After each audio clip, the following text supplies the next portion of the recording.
أعوذ بالله من الشيطان الرجيم.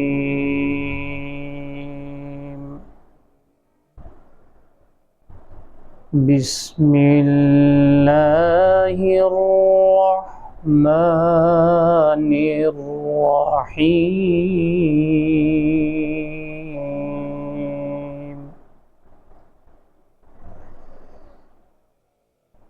لا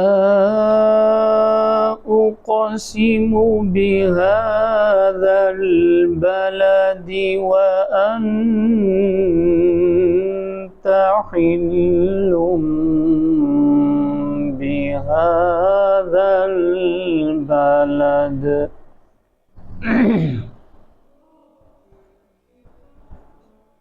ووالد وما ولد لقد خلقنا الإنسان في كبد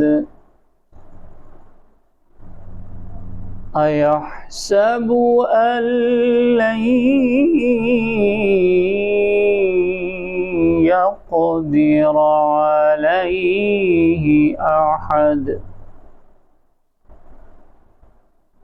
يقول أهلكت مالا لبدا أيحسب أن لم يره أحد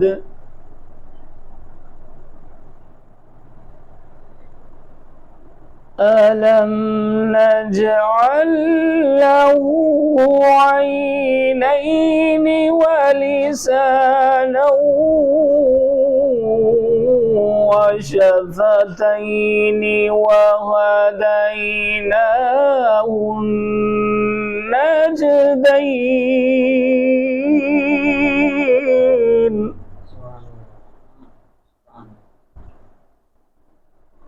فلاقتحم العقبة وما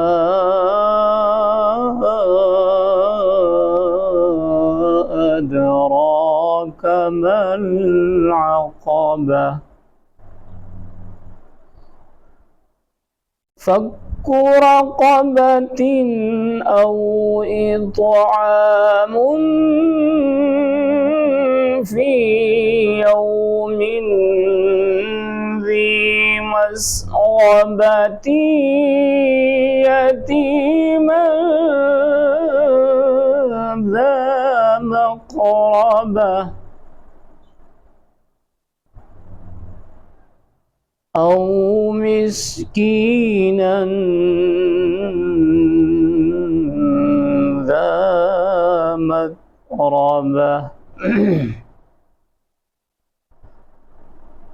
ثم كان من الذين آمنوا وتواصوا بالصبر وتواصوا بالمرحمة أولئك